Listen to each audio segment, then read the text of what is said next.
Hello student, welcome to my channel. आज हम लोग क्लास 12 एनसीईआरटी एक्सरसाइज 7.9 का फर्स्ट पार्ट देखने वाले हैं।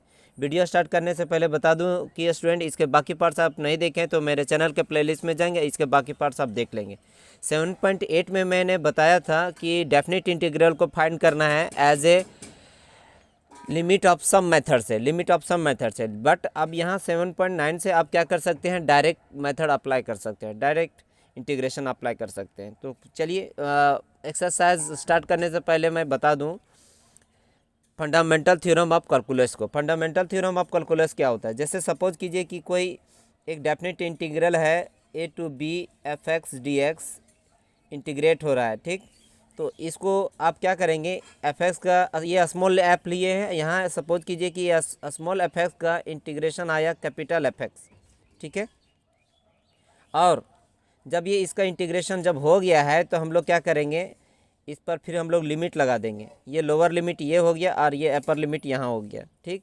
इसके बाद क्या करते हैं कि according to fundamental theorem of calculus सबसे पहले x के जगह में अपर लिमिट पुट होगा, यानी कैपिटल F के x के जगह में b आ जाएगा, ठीक है, माइनस, फिर माइनस यहाँ देते हैं, ठीक है। लोअर लिमिट पुट करने से पहले माइनस देते हैं, कैपिटल F अब x के जगह में a आ जाएगा। तो इस तरीके से आप क्या कर सकते हैं, आप किसी भी क्वेश्चन को इंटीग्रेट करेंगे, इंटीग्रेट करने के बाद लिमिट आप इस तरीके से पुट करेंगे, ठीक है। तो आइए फर्स्ट क्वेश्चन को देख लेते हैं। फर्स्ट क्वेश्चन क्या है, इंटीग्रेशन फाइंड करना है -1 से लेके 1 तक x + 1 को, ठीक, विथ रेस्पेक्ट टू dx। जैसा कि यह हम लोग पहले क्वेश्चन लिख लेते हैं, -1 to 1 है, x + 1 को इंटीग्रेट करना है, ठीक।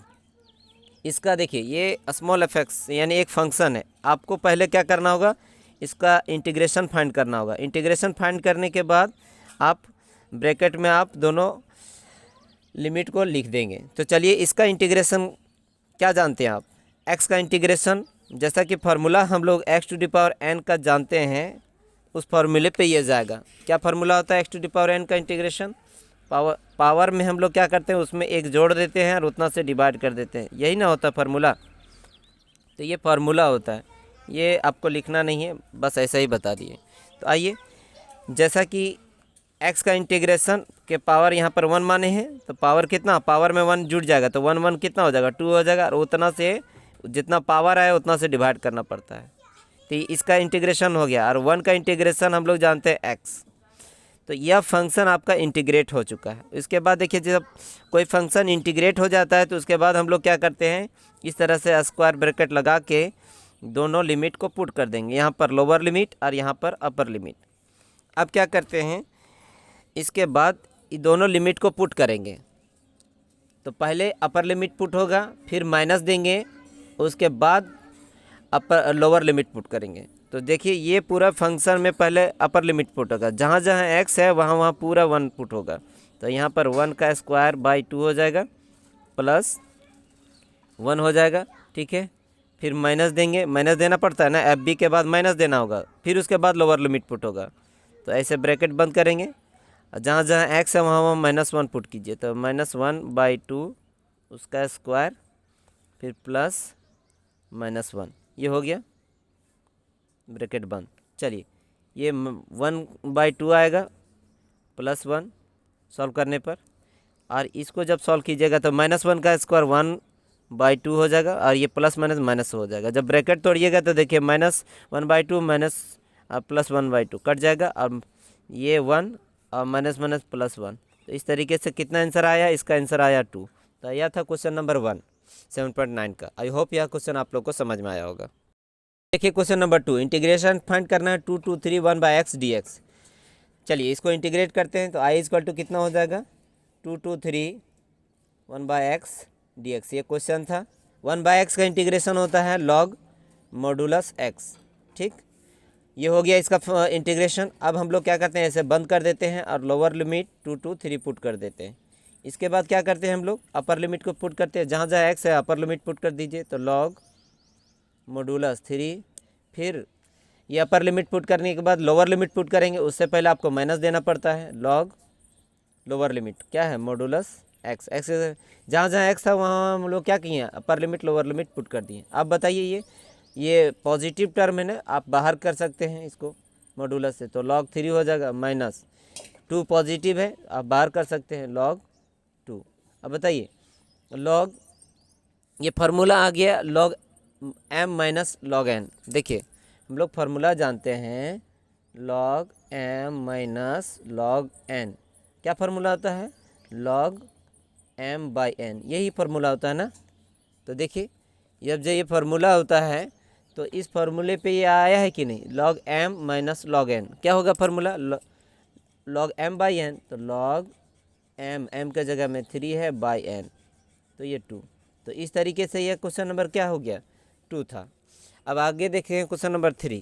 क्वेश्चन नंबर 3 देखिए, क्वेश्चन है इंटीग्रेशन फाइंड करना है -1/2, 1 से लेकर के 2 तक 4x³ minus 5x² plus 6x plus 9, ठीक है, विथ रेस्पेक्ट टू dx।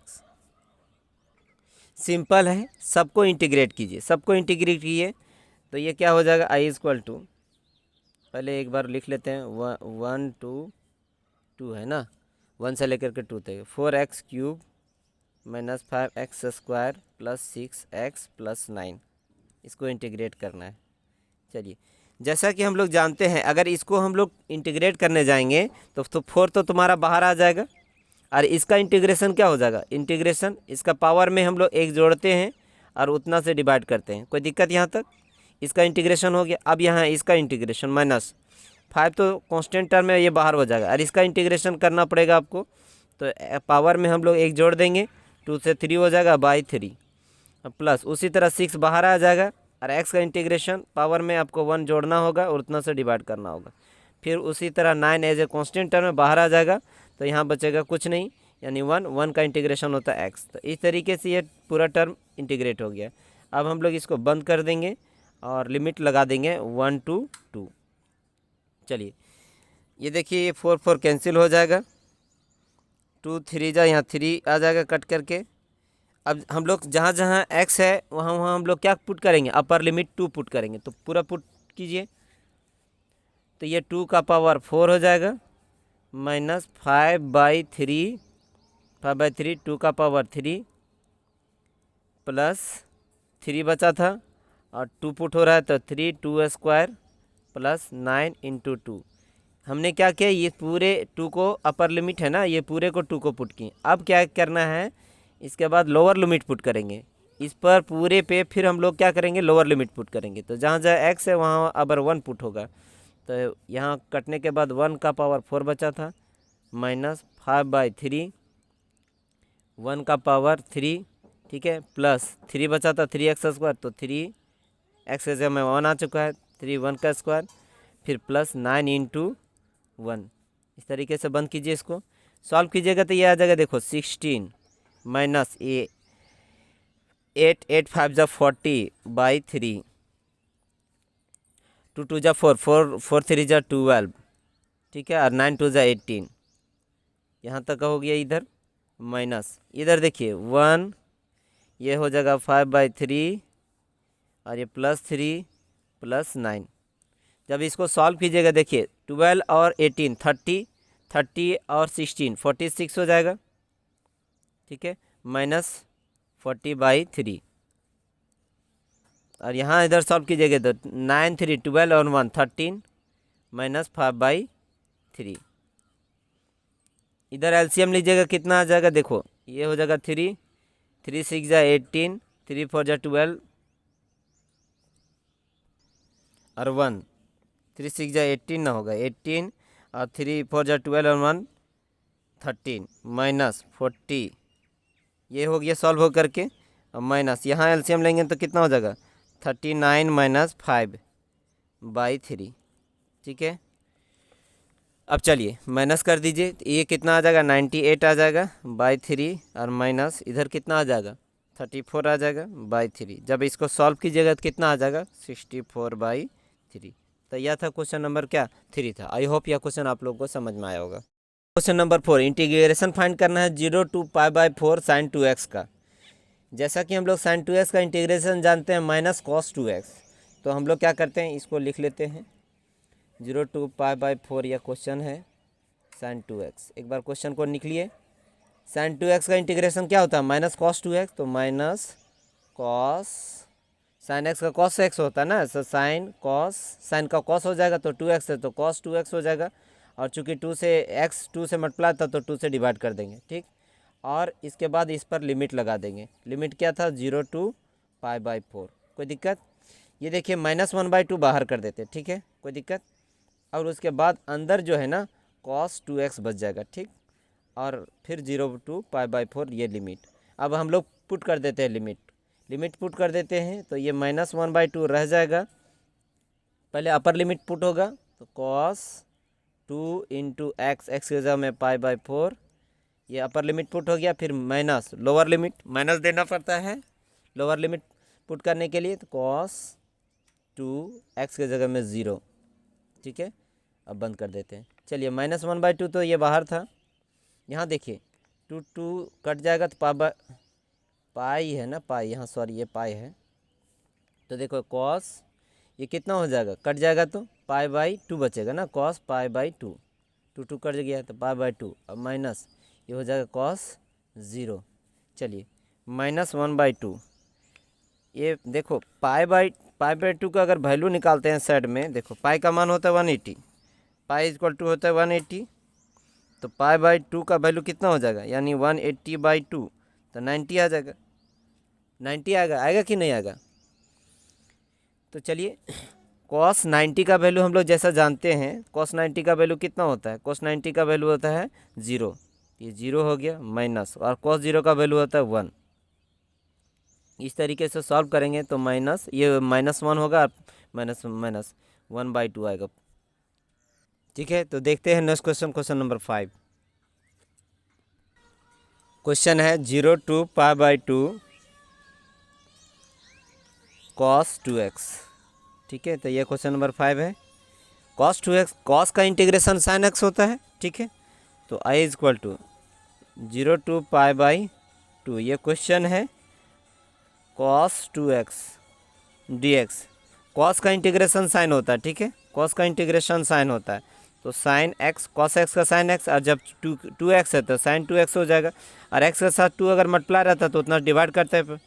और इसके बाद देखो ये इंटीग्रेशन हो गया, अब हम लोग लिमिट पुट कर देंगे 0 to π/2। अब पहले अपर लिमिट पुट करेंगे, 1/2 बाहर कर देते हैं, 1/2 बाहर कर देंगे तो sin 2x 0 to π/2। चलिए अपर लिमिट पुट कर दीजिए, तो 1/2 रह जाएगा, sin 2 × π/2, ठीक है, माइनस ये अपर लिमिट पुट करने के बाद लोअर लिमिट लगाने से पहले माइनस लगाना पड़ता है, तो sin 2x के जगह में 0, sin 2 0। अब सॉल्व करते हैं, 2 कट जाएगा, देखिए 2 कट जाएगा ना, सॉरी 1/2, यहाँ sin पाई बचेगा, और sin पाई देखो पाई का वैल्यू होता है 180, ठीक है, पाई का वैल्यू 1/180 होता है। साइन इस तरीके से जब पाई का वैल्यू 180 होता है तो साइन पाई का वैल्यू 0 होता है, ठीक, माइनस, और साइन 0 का भी वैल्यू 0 हो गया। इस तरीके से तो ये पूरा आंसर 0 आया, 0 × 1/2, फाइनल आंसर कितना आ गया इसका पूरा 0 आ गया। तो यह था क्वेश्चन नंबर 5। अब इसके बाद क्वेश्चन नंबर 6, इंटीग्रेशन फाइंड करना है 4 to 5 e⁻x dx।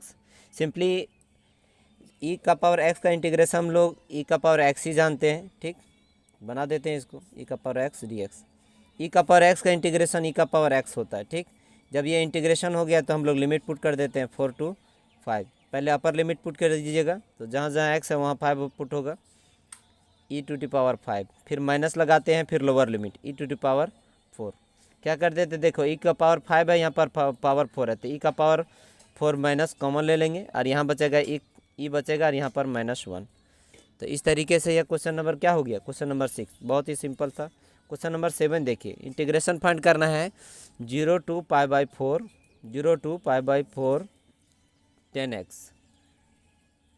10x dx। जैसा कि हम लोग जानते हैं इंटीग्रेशन दो वैल्यू होता है, सिंस 10x का इंटीग्रेशन क्या होता है, 10x का इंटीग्रेशन होता है देखिए एक होता है minus log modulus cos x होता है, ठीक, प्लस सी, या फिर टेन एक्स का इंटीग्रेशन होता है लॉग, इसको जब सॉल्व कीजिएगा तो मॉडुलस सेक एक्स आएगा, ठीक है, उसी से आया है, प्लस सी। तो हम इसको यूज़ कर रहे हैं, ठीक है, आंसर आ जाएगा इससे, इसीलिए यूज़ कर रहे हैं। आई इज इक्वल टू क्या हो जाएगा 0 to π/4 10x, ये क्वेश्चन था। हम क्या करते हैं 10x का जो इंटीग्रेशन है ये वाला लगाते हैं, तो क्या हो जाएगा लॉग मॉडुलस सेक एक्स, ये हो गया इंटीग्रेशन इसका। अब इसके बाद लिमिट पुट कर देंगे 0 to π/4। चलिए पहले अपर लिमिट पुट कर देंगे, तो लॉग मॉडुलस सेक π/4 ये हो गया। उसके बाद लोअर लिमिट माइनस देना पड़ेगा पहले, लॉग मॉडुलस सेक एक्स के जगह में 0। अब देखिए π/4, देखिए π/4 का वैल्यू क्या होता है, देखिए पाई का वैल्यू 1/80 होता है ना, तो 180/4 जब डिवाइड करेंगे कितना आ जाएगा, 4 4 जा 16, 2 4 5 जा 20, 45 आया ना। तो इस तरीके से इसको हम लोग क्या बोल सकते हैं, लॉग मॉडुलस सेक 45 और सेक 45 कॉस 45 से निकलेगा, कॉस 45 का वैल्यू होता है 1/√2, 1/√2 होता है ना। तो इस तरीके से कॉस 45 का 1/√2, तो सेक 45 उसका उल्टा होगा, तो यानी सेक 45 का हो जाएगा √2 माइनस लॉग, देखिए कॉस 0 का वैल्यू होता है 1, तो सेक 0 का भी वैल्यू क्या हो जाएगा 1 हो जाएगा।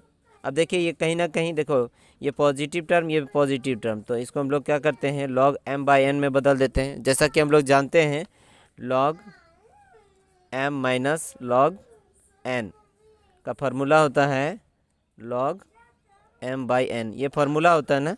चलिए ये पार्ट आपका अलग है, इसमें नहीं उतारना है। चलिए हम करते हैं क्या है कि log m minus log n में जब है तो log m/n कर रहे हैं, तो यहाँ पर ये log m ये n, log m/n ये हो गया मॉडुलस। देखिए इसका हम लोग अगर चाहेंगे तो log इसको हम लोग 2 का पावर 1/2 लिख सकते हैं ना, और नीचे तो 1 हो गया। अब ये देखिए एक और फार्मूला हम लोग जानते हैं, देखो log m⁴n अगर ऐसा रहता है log m⁴n, तो ये n आगे आ जाता है और फिर ये log m अंदर हो जाएगा, ठीक है।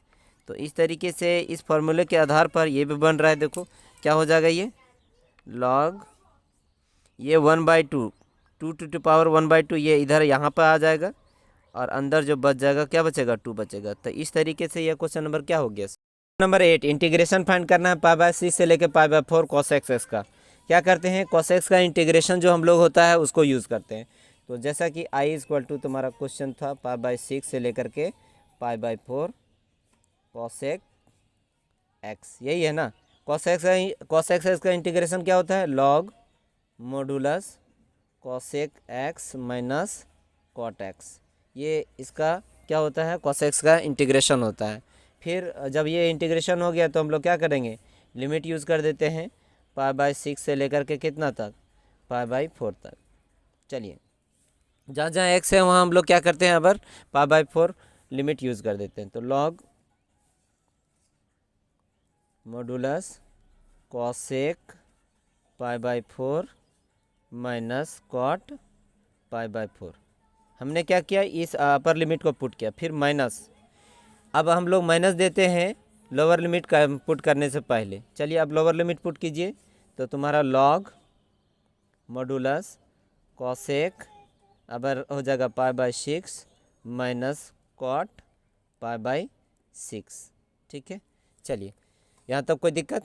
अब देखिए ये log तो रहेगा ही, cos π/4, देखिए पाई का वैल्यू 180 होता है, 180 को अगर 4 से डिवाइड करेंगे तो क्या हो जाएगा 180/4 45 आएगा। cos 45 का वैल्यू sin 45 से निकलेगा, sin 45 का वैल्यू 1/√2 होता है, तो cos 45 का वैल्यू √2 हो जाएगा। तो ये सिंपली यहाँ पर √2 लिख देंगे, ठीक। और देखिए cot ये भी 45 आएगा, तो tan 45 का 1 होता है, तो cot 45 उसका उल्टा 1 का उल्टा 1 ही होगा -1। कोई दिक्कत, माइनस, मॉडुलस बंद कीजिए, माइनस, यहाँ लॉग, देखिए कॉसेक पाई/6 अगर इसको हम लोग 180 से डिवाइड करेंगे 6 को तो कितना आएगा, 30 आएगा, 6 3 जा 80 है ना, 30 आया।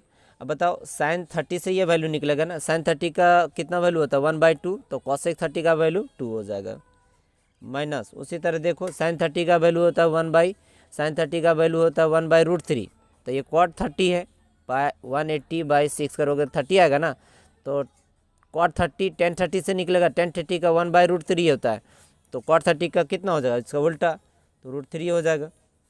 अब देखिए ये कहीं ना कहीं log m minus log n में आ रहा है, फिर तो इसको हम लोग log m/n कर देंगे, log m ये हो गया ऊपर हो जाएगा, √2 - 1/n, n हो जाएगा तुम्हारा 2 - √3। तो इस तरीके से ये आंसर हो गया किसका, क्वेश्चन नंबर 8 का। आई होप यह क्वेश्चन आप लोग को समझ में आया होगा। नंबर 9, इंटीग्रेशन फाइंड करना है 0 to 1 1/√1 - x² को।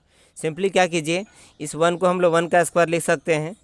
अब हम लोग एक फार्मूला जानते हैं, क्या फार्मूला जानते हैं बताते हैं, इंटीग्रेशन ऑफ 1/√a² - x²। इसका इंटीग्रेशन क्या जानते हैं आप, 1/√a² - x² का इंटीग्रेशन होता है साइन इन्वर्स x, यही नहीं होता है, क्या होता है साइन इन्वर्स x/a, यही होता है, प्लस c। तो इस तरीके से बताइए इसका इंटीग्रेशन साइन इन्वर्स x/a में आ जाएगा। तो ये तुम्हारा तो क्वेश्चन था 0 to 1 1/√1 का स्क्वायर माइनस x² dx। इसका इंटीग्रेशन आपको करना होगा, पहले इसका इंटीग्रेशन कीजिएगा तो साइन इन्वर्स x/a में आएगा, तो साइन इन्वर्स x की जगह में तो x ही होगा, बाय a के जगह में 1, ठीक। और जब इसका इंटीग्रेशन हो जाता है तो हम लोग इसको बंद कर देते हैं और लिमिट लगा देते हैं 0 to 1, ऐसे ही नहीं करते हैं, कांस्टेंट टर्म नहीं आएगा, इसलिए क्योंकि यह डेफिनेट इंटीग्रल है, पहले ही बता चुके हैं कि डेफिनेट इंटीग्रल में कांस्टेंट टर्म नहीं होता। अब हम लोग क्या करते हैं, लिमिट पुट कर देते हैं। सबसे पहले अपर लिमिट पुट कीजिए, जहाँ जहाँ x है वहाँ पर 1 पुट कीजिए, तो ये वैल्यू हो जाएगा साइन इन्वर्स x/1 x होगा, यानी 1/1, तो साइन इन्वर्स 1 आ गई ये, ठीक है, माइनस लोअर लिमिट पुट कीजिएगा अबर, तो साइन इन्वर्स क्या हो जाएगा 0 हो जाएगा। बताइएगा हम लोग एक बात बताइए, साइन का कौन सा वैल्यू में 1 आता है, तो आपको पता होगा कि π/2, साइन π/2 का वैल्यू होता है 1, है ना, साइन 90 का वैल्यू 1 होता है। अगर हम यहाँ बोलें कि ये इधर ले जाएं तो ये क्या हो जाएगा, जब इधर आ जाएगा तो इधर π/2 छूट जाएगा और ये इन्वर्स में आ जाएगा, साइन इन्वर्स 1 आ जाएगा, ठीक। इस तरीके से साइन इन्वर्स 1 का वैल्यू π/2, तो ये देखो साइन इन्वर्स 1 का वैल्यू कितना होगा, π/2 हो गया। और देखो साइन 0 का वैल्यू तो 0 होता है, साइन इन्वर्स में भी 0 ही होगा, तो इस तरीके से कितना हो जाएगा ये π/2, इसका आंसर हो जाएगा क्वेश्चन नंबर 9 का।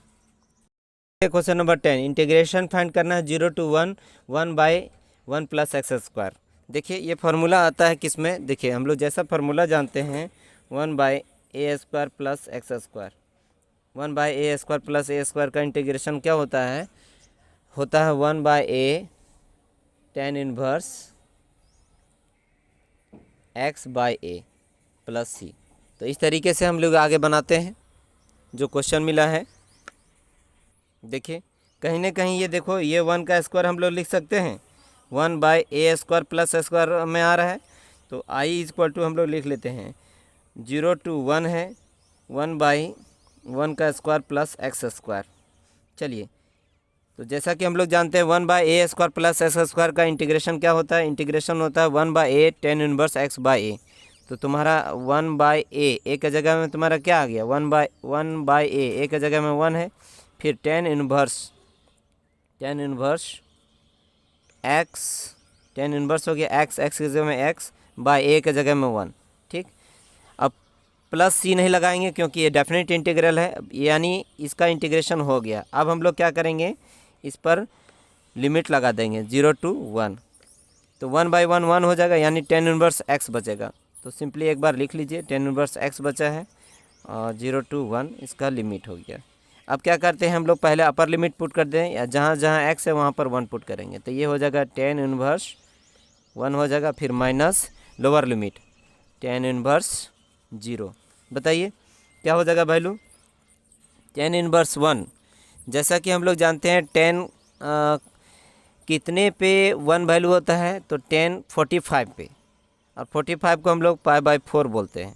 तो 1045 का वैल्यू होता है, 1045 का वैल्यू 1 होता है। तो इस तरीके से यहाँ आ जाएगा ये 10 इनवर्स 1 का वैल्यू, ये इधर आ जाएगा तो 10 इनवर्स 1, और यहाँ बच जाएगा पाई/4। तो हम लोग 10 इनवर्स 1 का वैल्यू आपने क्या निकाल लिया, पाई/4 निकालिए। अब माइनस उस 10 इनवर्स जीरो का वैल्यू 0 होगा, देख लीजिए 10 0 का वैल्यू 0 होता है ना। तो इस तरह से 10 इनवर्स 0 का भी वैल्यू 0 ही होगा, ठीक है। तो यहाँ पर वैल्यू आ गया -0। अब जब सॉल्व कीजिएगा तो पाई/4 होगा। तो यह क्वेश्चन नंबर क्या था, 10 था। क्वेश्चन नंबर 11, इंटीग्रेशन फाइंड करना है 2 2 3 1/x² - 1।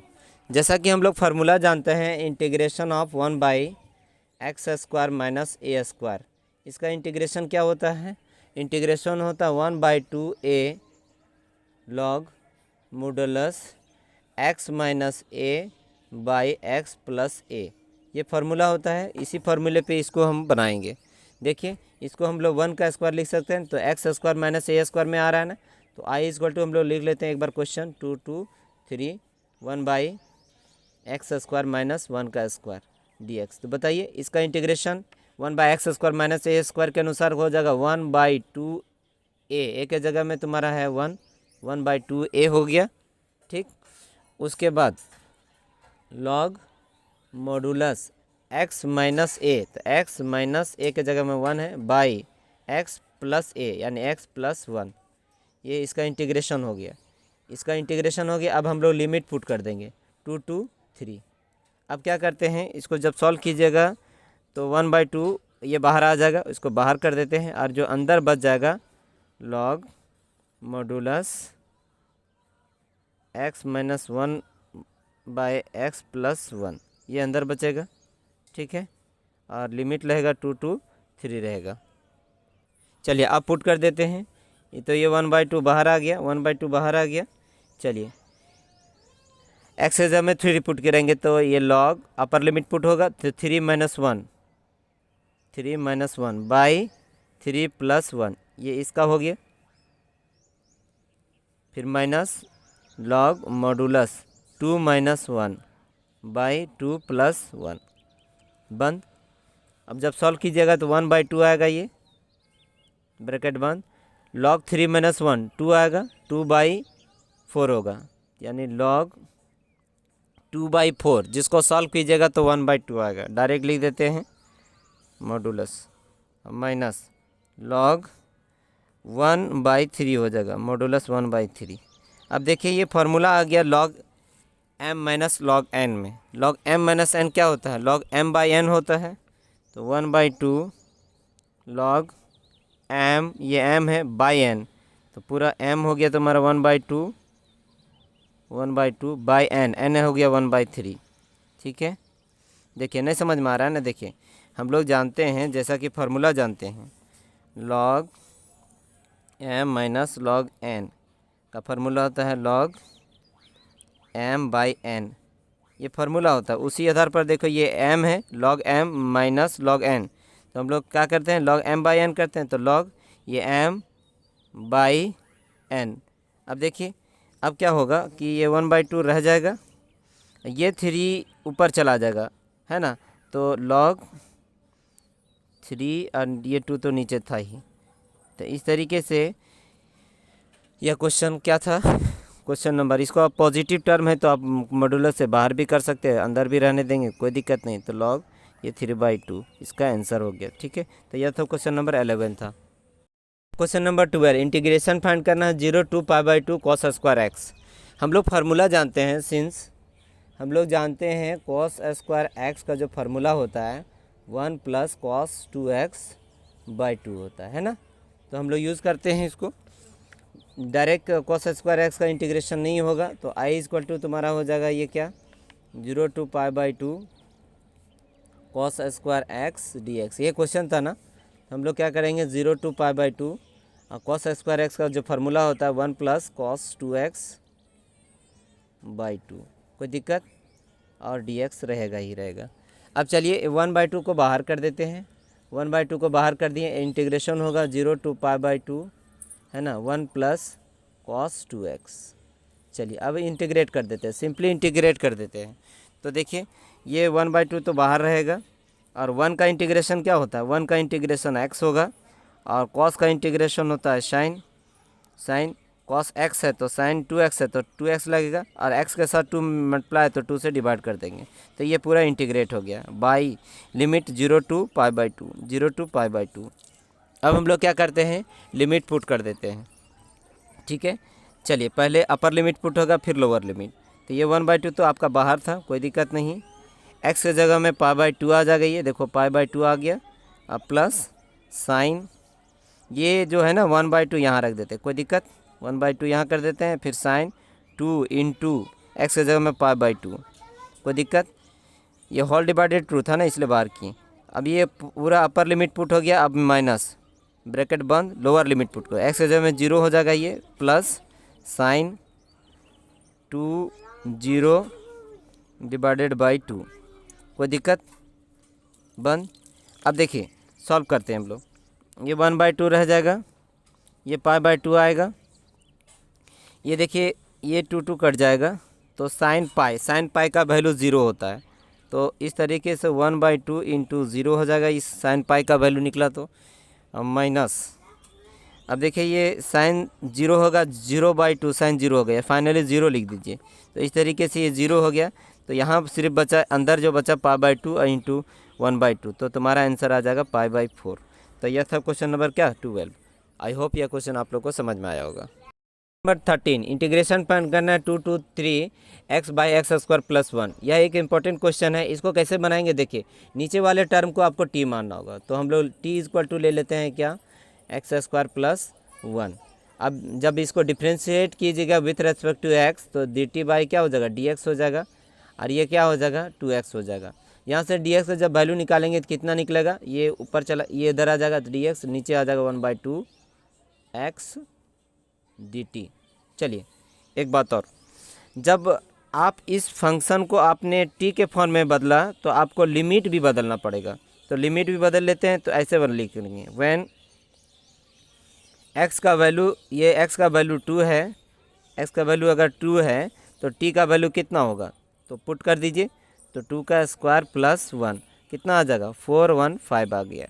अब फिर से दोबारा व्हेन, ये लोअर लिमिट को चेंज कर दिए, 2 के जगह में अब हो जाएगा 5, क्यों, क्योंकि इसको आप t के फॉर्मेट में आप ला रहे हैं ना। अब देखो यहाँ पर व्हेन x का वैल्यू अगर 3 पुट करेंगे तो क्या आएगा, t का वैल्यू, तो t = कितना हो जाएगा 3 का स्क्वायर प्लस 1, तो 3 का स्क्वायर प्लस 1 9 1 10, ठीक है। तो आपने क्या समझा, जब इस कोई भी फंक्शन को अगर सब्स्टिट्यूशन मेथड से बनाएंगे, यानी इसको टी फॉर्म में बदलेंगे, तो इसका लिमिट भी चेंज होगा। चलिए हम लोग अब i = जो क्वेश्चन था एक बार लिख लेते हैं, 2 to 3 x/x² + 1 dx था। देखिए ये अब लिमिट पुट कर चेंज कर देते हैं, तो 5 to 10 हो जाएगा, अब ये 5 to 10 हो गया, और ऊपर अभी देखो हटेगा इसलिए रहने देते हैं इसको, और इसको आपने t बदला, और ds बदल जाएगा dt के फॉर्म में, तो ds का वैल्यू यहाँ से आप निकाल चुके हैं, कितना 1/2x dt, कुछ कट रहा है, देखो x कट जाएगा, 1/2 बाहर आ जाएगा, 1/2 जब बाहर आ जाएगा तो इंटीग्रेशन होगा 5 to 10 1/t का dt के रेस्पेक्ट में। बताइए 1/t का इंटीग्रेशन क्या होता है, log मॉड्यूलस t, तो ये 1/2 रह जाएगा, ब्रैकेट बंद, इसका इंटीग्रेशन log मॉड्यूलस t, ठीक है। और जब इंटीग्रेशन हो गया तो हम लोग लिमिट पुट कर देते हैं 5 to 10, पहले अपर लिमिट पुट होगा फिर लोअर लिमिट, 1/2 रह जाएगा, log मॉड्यूलस t के जगह में 10, log मॉड्यूलस 10, ठीक है, माइनस log, अब क्या हो जाएगा, लोअर लिमिट पुट करेंगे, अपर लिमिट हो चुका है ना, लोअर लिमिट 5। देखिए पॉजिटिव टर्म है, आप मॉड्यूलस से बाहर भी कर सकते हैं, तो 1/2 रह जाएगा, और जब बचेगा log m - log n बचेगा, log m - n क्या होता है, log m/n, तो log m/n यानी 10/5, m/n 10/5, जिसको सॉल्व कीजिएगा तो कितना आ जाएगा, ये मॉडुलस में अभी रहने देते हैं, अब बाहर भी निकाल सकते थे। तो लॉग कितना बचेगा, अब देखो अंदर का जो वैल्यू आया 2 आया, ये पॉजिटिव टर्म है तो मॉडुलस बाहर भी कर सकते हैं। तो इस तरीके से यह क्वेश्चन नंबर क्या हो गया, 13 हो गया। आई होप यह क्वेश्चन आप लोग को आया सा होगा समझ में। ठीक है, तो आज का क्लास यहीं तक रहने देते हैं। आई होप अगर आप लोगों को समझ में आ रहा है स्टूडेंट, प्लीज़ लाइक करें, सब्सक्राइब करें, ज़्यादा से ज़्यादा लोगों को शेयर करें। Okay, best of your luck.